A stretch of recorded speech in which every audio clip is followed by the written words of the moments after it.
buenas noches, amigos. En este inicio de semana los saludamos y les damos la bienvenida a la emisión estelar de Noticias 7 este lunes 23 de junio. Los invitamos para que se informen también en el telégrafo.com.es, ecuadortv.es, en el dial de Pública FM y por todas nuestras redes sociales. Fer, buenas noches. Meche, ¿qué tal? ¿Cómo estamos? Un fuerte abrazo para ti, para todos. Gracias por acompañarnos esta noche acá en el Noticiero Estelar. Recuerden que en cualquier momento ya aparecen en sus pantallas el código QR, que como siempre los invito a que lo escaneen con su teléfono celular para acceder a información actualizada y verificada que tiene para ustedes el Telégrafo Digital. Aquí arrancamos, acompáñenos.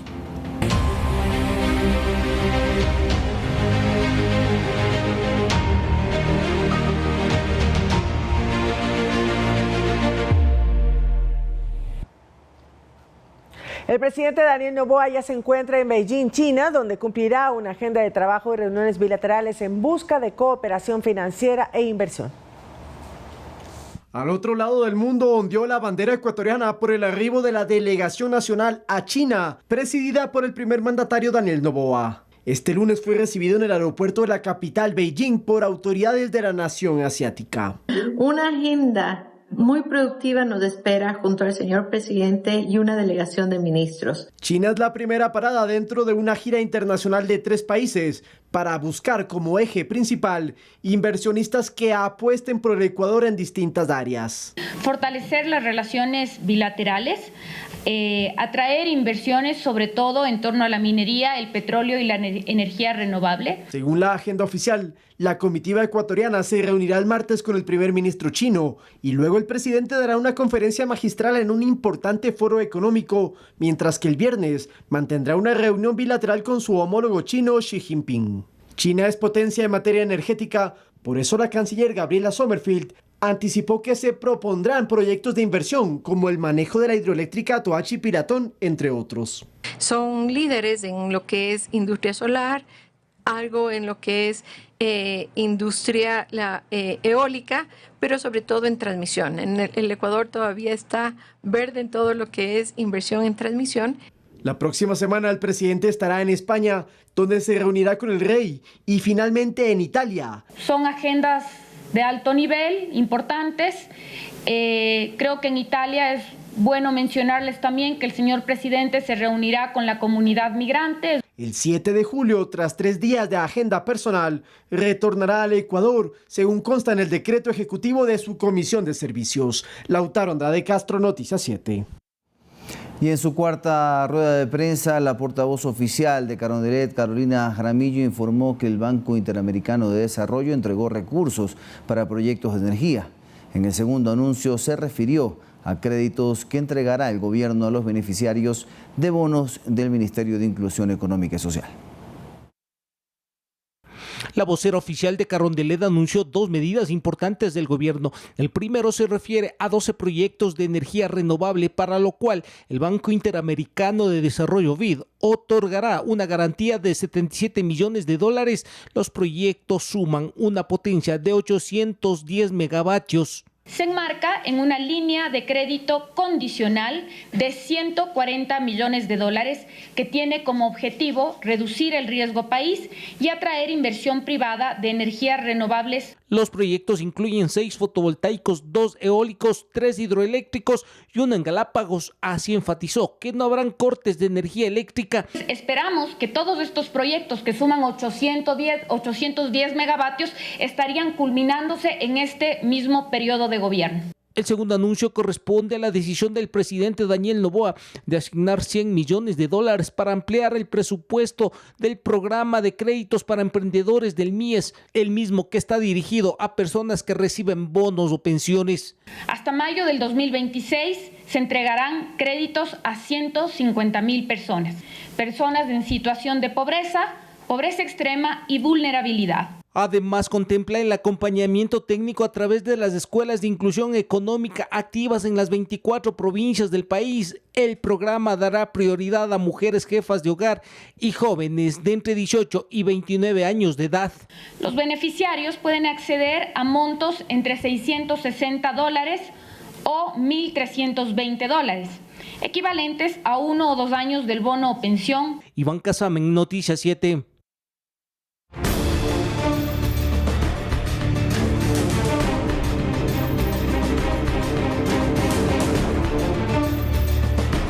Mucha atención. La tarde de este lunes 23 de junio, el presidente Donald Trump anunció que Israel e Irán han acordado un alto al fuego total durante 12 horas, lo cual se consideraría oficialmente el fin de la denominada Guerra de los 12 días. Durante este tiempo, los países involucrados han acordado no realizar ataques militares y mantener una relación pacífica y respetuosa. El mandatario estadounidense aseguró que esta guerra podría haber durado años y pudo haber provocado la destrucción de todo Oriente Medio, pero que finalmente esto no sucederá.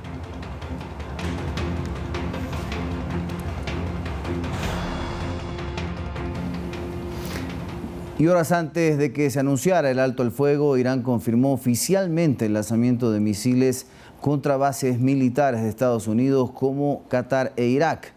Esto como respuesta a los recientes bombardeos estadounidenses sobre instalaciones nucleares. Los proyectiles fueron interceptados y no se reportan víctimas. El ataque ha generado reacciones diplomáticas en toda la región.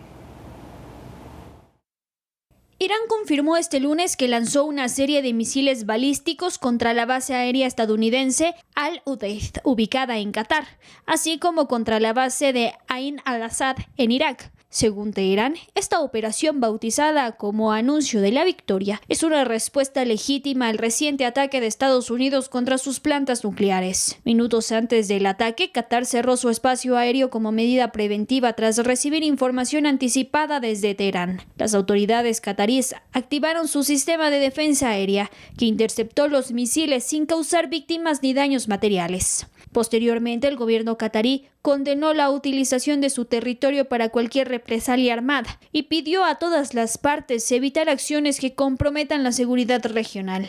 Otras naciones del Golfo también cerraron temporalmente sus rutas aéreas. A nivel diplomático, varios gobiernos árabes expresaron su preocupación por una posible escalada regional y exigieron respeto a la soberanía de los estados. Por su parte, Estados Unidos monitoreó los ataques desde el Comando Central y desde la sala de situación en Washington, donde el presidente Trump y su equipo de seguridad nacional evaluaron el impacto del ataque. Aunque el gobierno no ha informado de daños, altos funcionarios advirtieron que toda amenaza directa contra tropas estadounidenses será respondida de forma inmediata. Irán, por su parte, transmitió el ataque en vivo a través de su televisión estatal y lo enmarcó dentro de una operación proporcionada y estratégica, subrayando que no busca una guerra total, pero sí preservar su derecho a la defensa ante acciones extranjeras. El Consejo de Seguridad de la ONU aún no se ha pronunciado oficialmente, pero diplomáticos europeos han reiterado el llamado a la moderación ante el riesgo de que esta cadena de ataques y represalias se convierta en un conflicto abierto entre potencias. Emilia Reynoso, Noticias 7.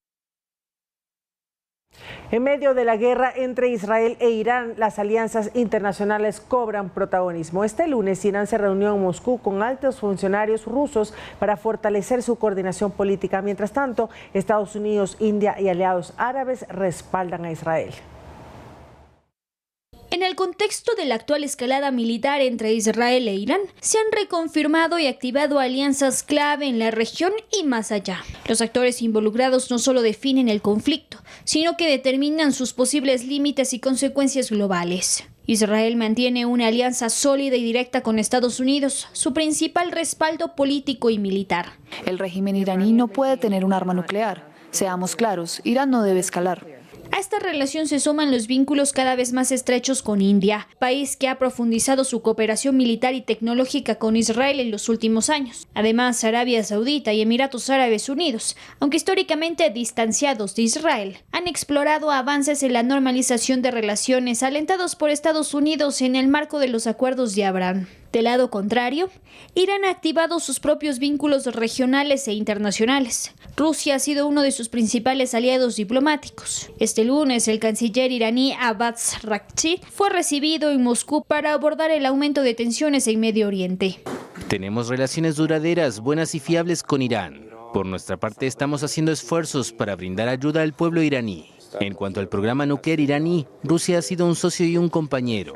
Construyó las instalaciones nucleares de Bushehr, ha estado presente en las negociaciones nucleares y ha sido una de las partes claves en las conversaciones. Sin embargo, ese país no se comprometió con apoyo militar directo, manteniéndose como un socio de influencia diplomática y estratégica. China también ha manifestado su rechazo a los ataques sobre territorio iraní y ha llamado a la desescalada inmediata del conflicto. Irán además cuenta con el llamado Eje de Resistencia, una red de grupos armados con presencia activa en la región.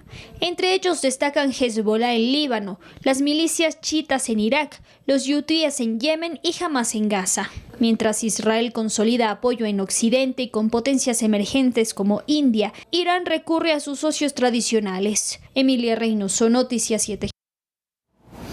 Y el mundo pone atención al estrecho de Hormuz después de que el Parlamento de Irán aprobó la posibilidad de cerrar el paso marítimo por donde se transporta el 20% del petróleo y gas licuado natural del mundo. Esto en respuesta a los ataques del gobierno de Trump a bases nucleares iraníes.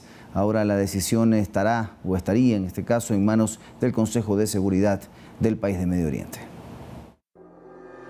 El pasado sábado 21 de junio, 3 instalaciones nucleares iraníes, entre ellas la subterránea Bordeaux y las plantas de Isfahan y Natanz, fueron atacadas por Estados Unidos en una operación quirúrgica que reavivó las tensiones en Medio Oriente. Como respuesta, el Parlamento iraní ya aprobó una moción para bloquear el estrecho de Hormuz, una franja en el mar de apenas 33 kilómetros de ancho que conecta el Golfo Pérsico con el Océano Índico, que está en medio de Irán y Omán. A simple vista, es una vía común, pero alberga una de las arterias estratégicas más críticas del mundo, aunque la decisión final ahora solo la tiene el ayatolá Ali Jamenei. Por aquí transitan alrededor del 20% del petróleo que se consume en el mundo y cerca del 30% del gas natural licuado, la mayoría desde Qatar, Arabia Saudita, Irak y Emiratos Árabes Unidos. Casi todos estos recursos tienen como destino final Asia, Europa y parte de América Latina. Irán domina la costa norte y Omán la del sur. Eso le da a Teherán la capacidad estratégica para amenazar el paso, como ya ocurrió en tensiones anteriores. Bloquear Hormuz podría disparar los precios. El petróleo podría llegar a costar hasta $150 el barril y el gas subir hasta un 50% más de su precio base, según indican los expertos. Pero además tendrían otras consecuencias. Se genera mucha pobreza, se genera inflación, se genera falta de flujos de efectivo. Frente a esta posible acción por parte de Irán, Estados Unidos ya ha reforzado su flota y envió aviones cisternas a bases en Europa y el Golfo, señal de que está preparado para responder cualquier bloqueo.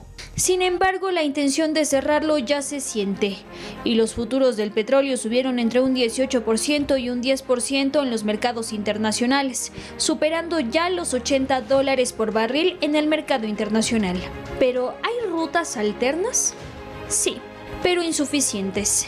Petrolín en Arabia Saudita y Fiujará en Emiratos Árabes pueden desviar parte del crudo por oleoductos terrestres, pero estas vías solo cubren una cuarta parte del flujo total. La importancia de este paso marítimo va más allá de Irán o de Estados Unidos. Un cierre afectaría a economías dependientes como China, Japón, Corea del Sur, India y gran parte de Europa. Incluso países que no importan directamente desde el Golfo sentirían el alza de los costos de energía, producción y transporte.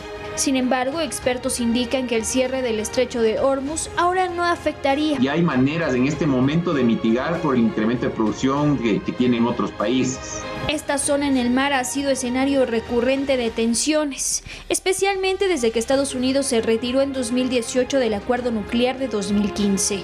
La situación se agravó en 2019 con el endurecimiento de las sanciones estadounidenses contra las importaciones de crudo iraní, lo que provocó nuevas amenazas de bloqueo por parte de Irán.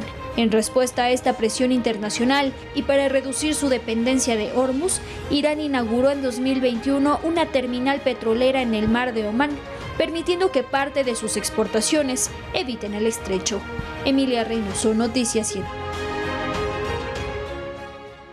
Irán e Israel mantienen una de las rivalidades más prolongadas y complejas en Medio Oriente. Las tensiones políticas, religiosas y militares entre ambos países se remontan a 1979. Desde entonces han protagonizado décadas de conflictos indirectos, sabotajes, amenazas y disputas nucleares. A continuación les contamos cómo surgió este conflicto. día para el otro. Lo que hoy vemos en Medio Oriente es el resultado de décadas de tensiones que cruzaron gobiernos, generaciones y fronteras.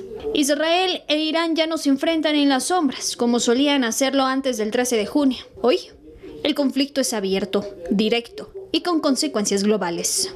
Aunque sea difícil de creer, desde 1950 hasta 1979, Irán e Israel fueron aliados. Intercambiaban petróleo, armas e inteligencia. Irán reconoció al Estado de Israel tras su creación y se apoyaban mutuamente durante el régimen del Shah. Pero en 1979 es cuando la revolución islámica lo cambia todo. El ayatollah Jomeini toma el poder de Irán. Rompió las relaciones y declaró a Israel un enemigo del Islam, y lo declara como un régimen ilegítimo. En las décadas siguientes, especialmente desde los 80 hasta los 90, Irán apoyó abiertamente a Hezbollah en el Líbano y a Hamas en Gaza, por lo que Israel lo acusó de financiar el terrorismo. Y comenzó una guerra silenciosa, espionaje, asesinatos selectivos y ataques aéreos puntuales. En 2002, el descubrimiento de instalaciones nucleares secretas en Natanz y Arak desató el temor de que Irán buscaba una bomba atómica. En respuesta a esto, Israel exigió acción internacional. Fue el comienzo de un nuevo capítulo.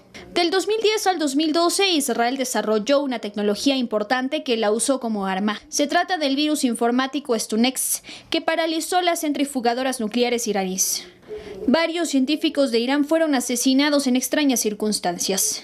Y ambos países enviaron a sus espías para saber cuál sería el próximo ataque. Ya en julio del 2015, Irán firmó con 6 potencias mundiales, incluidos Estados Unidos, Rusia y la Unión Europea, el Plan de Acción Integral Conjunto.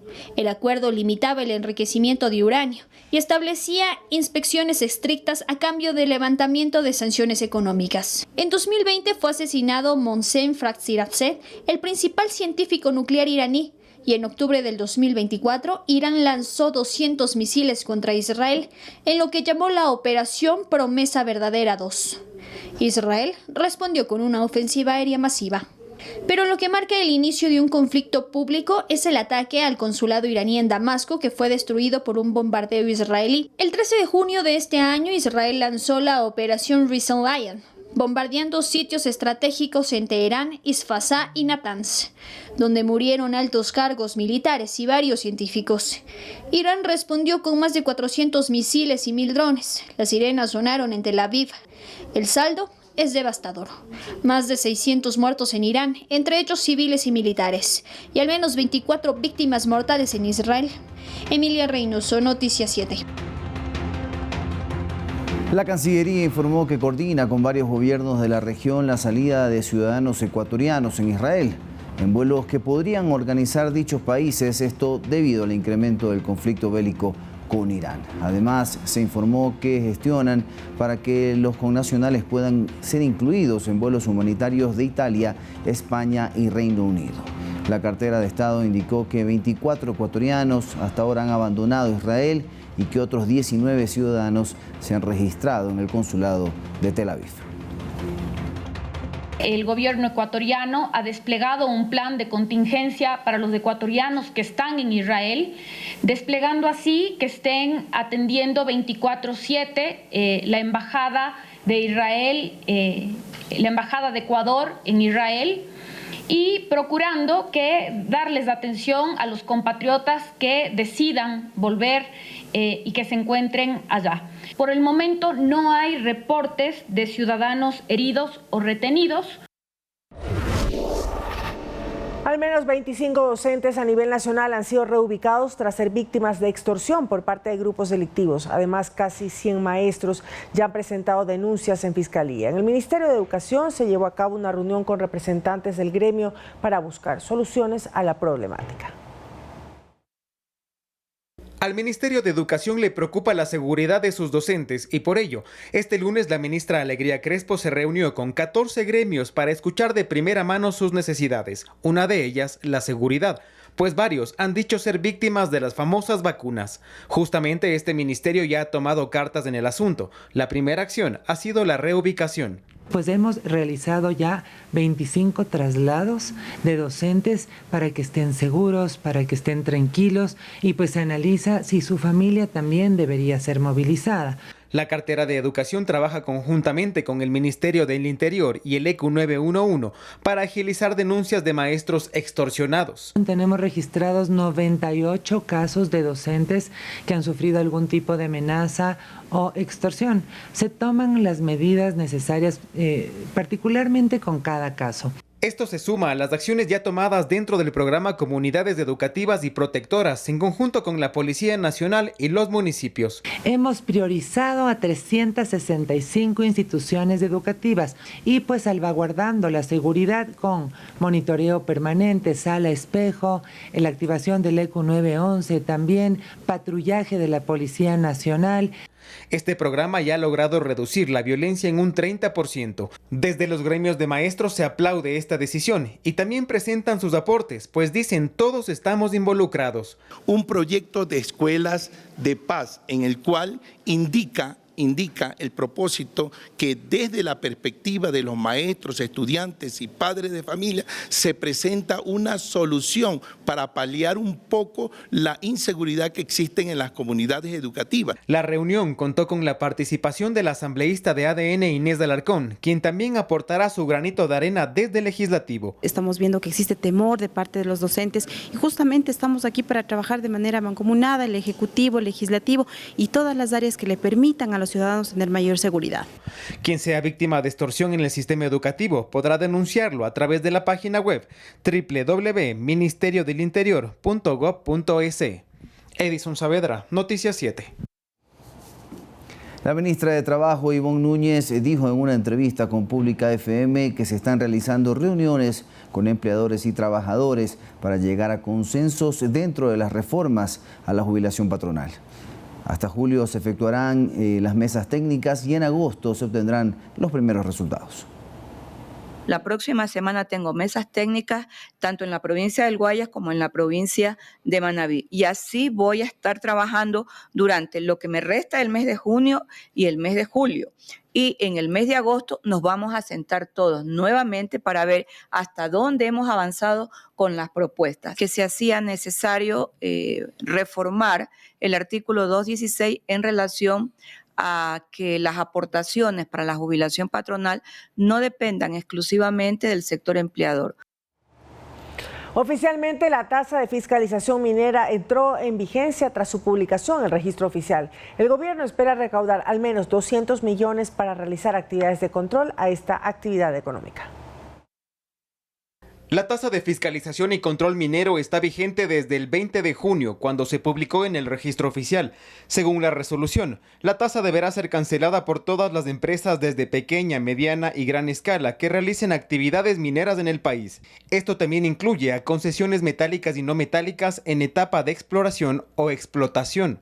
Los pagos se realizarán 2 veces al año para la mediana y gran minería, mientras que la pequeña podrá realizar un solo pago al año.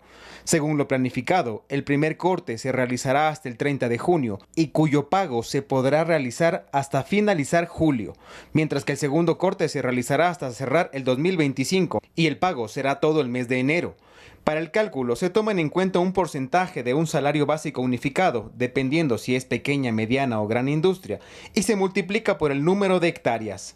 ¿Cuáles son los valores que van desde el 3% para pequeña minería no metálica hasta el 100% en explotación de gran minería? La aplicación de este rubro se da pese a las negativas del sector minero, quien ha buscado se suspenda esta medida. Esto está en firme, no hay nada, yo no estoy ni para negociar, ni para dilatar un proceso en el cual es necesario. Esto es una tasa que la requiere ARCOM, se llama de fiscalización y control, y realmente cada día nosotros estamos en deuda con estar atrás de todo lo que es la minería ilegal.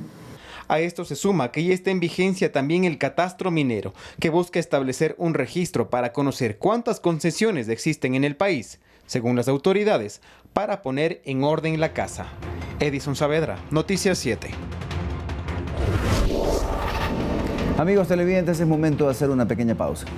Al regresar les contamos que tanto el ministro del Interior como de Defensa informaron sobre una recompensa de $1 millón a quien dé información de Federico Gómez, alias Fede. Con esto y más, volvemos.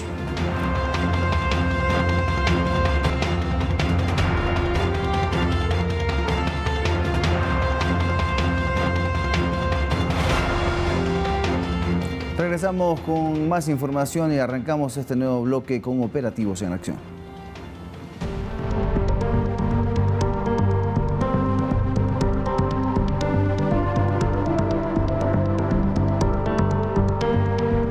Un juez de Guayas dictó prisión preventiva para 22 funcionarios de la Penitenciaría del Litoral que estarían involucrados en la fuga del narcotraficante Rolando Federico Gómez, alias Fede.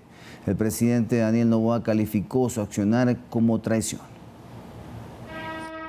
Lo que mucho se rumoraba lo confirmó el presidente Daniel Noboa en sus redes sociales. La fuga de alias Fede no fue un descuido, fue complicidad. Por eso, he pedido que se aprenda en flagrancia a todo el personal del Centro de Privación de Libertad Guayas número 1, que se sospecha estuvo involucrado mientras Fiscalía determina responsabilidades. Esto no solo es una fuga, es traición, y la traición se reprime. Alias Fede es objetivo militar y la nueva ley aplicará para él. Rolando Federico Gómez, líder de las Águilas, quien guardaba prisión desde el pasado 29 de enero, logró fugarse de la penitenciaría del Litoral el pasado viernes, vestido de militar, a las 9:30 de la mañana. Nadie sabe cómo pasó los filtros de seguridad sin ser detectado. La Fiscalía inició una investigación en su contra por el delito de evasión y también contra quienes lo habrían ayudado. Además, por disposición del presidente Noboa, se detuvo a 22 personas, entre ellos 19 militares, 2 funcionarios del SNAI y un privado de libertad involucrados en el hecho, a quienes un juez les dictó prisión preventiva. Sus familiares realizaron un plantón en los exteriores de la cárcel y aseguran son inocentes. Ellos no están involucrados, ellos lo que vienen es a cuidar aquí porque mandan una orden, pero es inocente, todos ellos son inocentes. Por favor, le pedimos que nos ayude a aclarecer este malentendido. Alias Fede, de 39 años, oriundo del Triunfo, ha sido detenido 11 veces antes de su captura en enero pasado. Según la policía, está relacionado en delitos como asociación ilícita, asesinato, narcotráfico, entre otros. Cabe resaltar que el referido ciudadano fue aprehendido el 10 de mayo del 2024 en la vía La Costa, en lo que recordarán que se denominó como una narcofiesta. Él es considerado objetivo militar, es decir que las fuerzas del orden podrán hacer uso directo de la fuerza y neutralizarlo. Edison Saavedra, Noticias 7. Mucha atención, el ministro del Interior John Reinberg y el titular de Defensa Giancarlo Lofredo informaron que existe una recompensa de $1 millón para quien dé información sobre Rolando Federico Gómez, alias Fede, quien fugó de la penitenciaría del Litoral vestido de militar el pasado viernes. Advierten que se lo busca vivo o muerto. El gobierno nacional ofrece una recompensa de $1 millón a quien entregue información verificada que permita la ubicación y captura de alias Fede, uno de los criminales más buscados y peligrosos del Ecuador. Este sujeto lidera estructuras delictivas que han sembrado muerte y terror, y eso se acabó. Convocamos a la ciudadanía a colaborar. Toda información suministrada será tratada con absoluta reserva. Además, el gobierno reconocerá con la misma recompensa de $1 millón a los miembros de la Policía Nacional y de las Fuerzas Armadas que logren capturar o dar de baja a Rolando Federico Gómez Quinde, alias Fede, al tratarse de un objetivo militar en el marco del cumplimiento de su deber. Un allanamiento en el cantón Portoviejo, provincia de Manabí, dejó 3 detenidos y el decomiso de varias armas de fuego, entre ellas un fusil. Los sospechosos amenazaron a los agentes policiales, alegando pertenecer a un grupo de delincuencia organizada. A este viejo motel, ubicado en una zona alejada de la ciudad, al parecer le hicieron algunas adecuaciones para trabajar en actividades ilícitas sin levantar sospechas. Agentes de inteligencia llegaron hasta el sector en busca de información y corroborar que era un refugio de delincuentes y un sitio donde almacenaban armas de fuego. Hemos encontrado también algunas vainas percutidas que entendemos aquí incluso eran utilizadas para comprobar su funcionamiento. En el allanamiento encontraron a 3 personas quienes estaban en poder de 18 pistolas traumáticas y un fusil.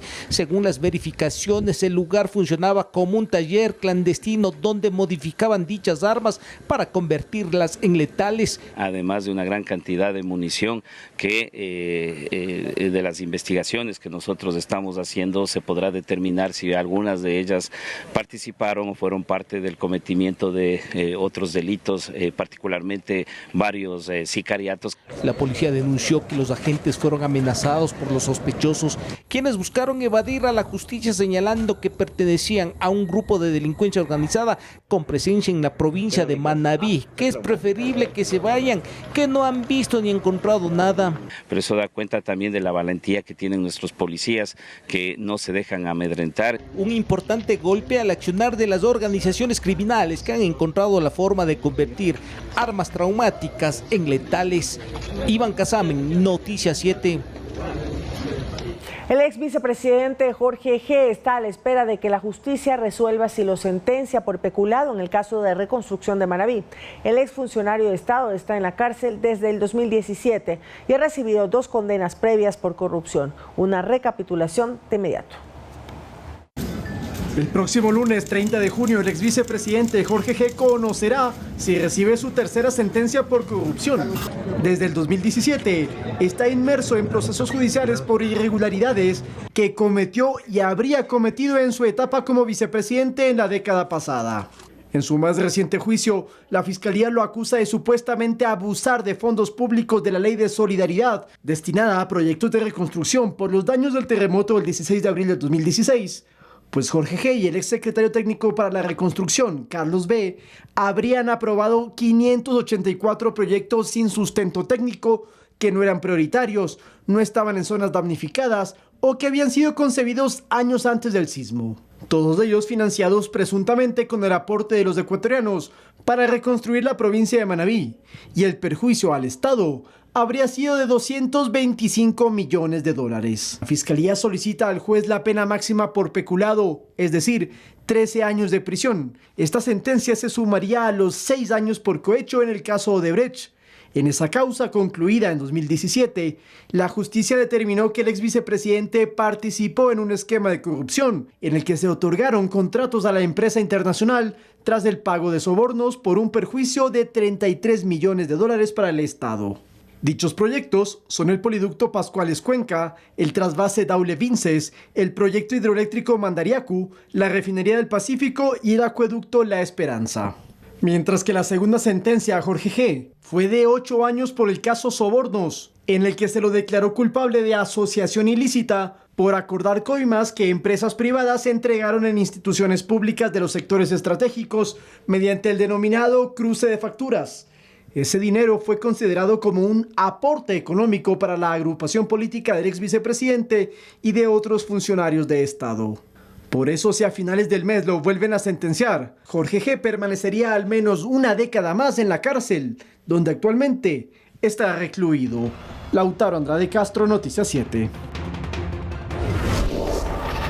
Petroecuador informó que este domingo se retomaron las operaciones de transporte de petróleo por el sistema del oleoducto transecuatoriano SOTE tras el aluvión que provocó una rotura en el kilómetro 86 en el sector del Reventador en la provincia de Sucumbíos. La entidad realizó trabajos de reparación de la tubería y la instalación de un nuevo trazado del oleoducto. Además, se informa que hasta la fecha no se ha apagado ningún pozo y las exportaciones se han desarrollado sin afectaciones.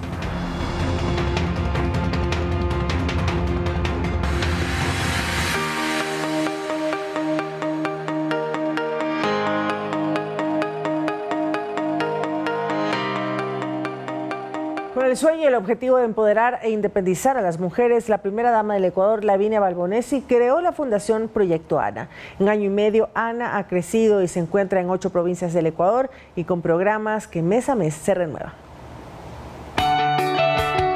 Más de 3.000 mujeres empleadas, 20.000 mujeres certificadas en diferentes programas de formación técnica y más de 20.000 inscritas en la plataforma de formación continua del Proyecto Ana. Estas estadísticas nos pueden dar el resultado cuantificable del rendimiento de esta fundación, nacida del corazón de la primera dama, Lavinia Balbonesi, que la ha definido como un hijo. Ana empezó sin patrocinadores, sin capital y sin presencia en el país. Sin embargo, tenía una cosa clara: los objetivos y metas. becas a niños de mujeres violentadas, programas de capacitación para entregar herramientas de trabajo a mujeres víctimas de violencia, pero además, formación, educación y prevención son los 3 ejes con los cuales se plantea la hoja de ruta. Las alianzas estratégicas han sido fundamentales. El dinero de la empresa privada ha permitido que las mujeres se capaciten y se formen en distintas áreas como gastronomía, chocolatería fina, bisutería, peluquería y belleza, pero además se han tecnificado a mujeres para el trabajo de manejo de maquinaria pesada. En fin, las posibilidades son infinitas y van de la mano del trabajo de la Fundación y su equipo, al igual que la sociedad civil. Actualmente lleva 1 año y medio trabajando en el país. Tiene presencia en 8 provincias e incluso ha abierto ya su casa de acogida en la capital. La idea de la primera dama es que esta fundación se mantenga en el tiempo, independientemente del gobierno de turno, para que pueda aportar y llegar a 1 millón de mujeres. Y les contamos que la primera dama, Lavinia Balbonesi, visitó nuestro programa Estos Ecuador para hablar sobre el proyecto ANA, una iniciativa social que fundó para ayudar a mujeres víctimas de violencia en el Ecuador. La intención, según explicó, es también ser un espacio de acogida para las víctimas. El proyecto ANA se trata de brindar oportunidades. Tenemos varios pilares. El primer pilar es la prevención. En la prevención trabajamos con niños, con jóvenes. Hemos hecho diferentes convenios con universidades, centros artísticos, deportivos, musicales, un poquito de todo, en el que ofrecemos becas a los jóvenes o a los niños, porque creemos que una manera de alejar a los niños y jóvenes de estos ambientes de violencia es mantenerlos ocupados. De ahí está el siguiente pilar, que es la educación. Hemos hecho convenios con universidades, institutos, instituciones nacionales e internacionales, y también diferentes profesionales que les dan educación en diferentes áreas: mecánica, gastronomía, belleza, ventas, inteligencia artificial, marketing, la empleabilidad. Okay. Nosotros hacemos convenios con diferentes fábricas, centros, empresas. Entonces, a lo que ellas finalicen los diferentes cursos, las ayudamos o a empezar sus diferentes emprendimientos con las herramientas necesarias o a emplearlas dentro de estos centros privados.